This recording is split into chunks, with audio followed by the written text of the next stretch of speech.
మీ యొక్క వ్యక్తిగత వాహనాలకైనా వదిలి రాగలరు. దయచేసి చెప్పులతో ఎవరు క్యూలోకి ప్రవేశించకండి. ఇదివరకే 5 ట్రిప్పుల డాక్టర్ ట్రిప్పులు బయటికి వెళ్ళి చెప్పులు దయచేసి అర్థం చేసుకోగలరు. దయచేసి మండపంలో దేవుడిని దర్శించుకోవడానికి జరగాలి.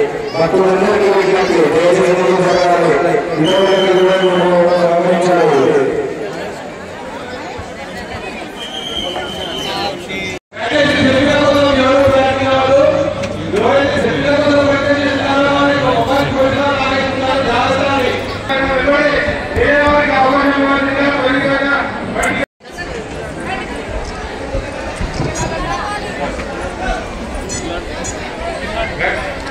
కమిటీలకు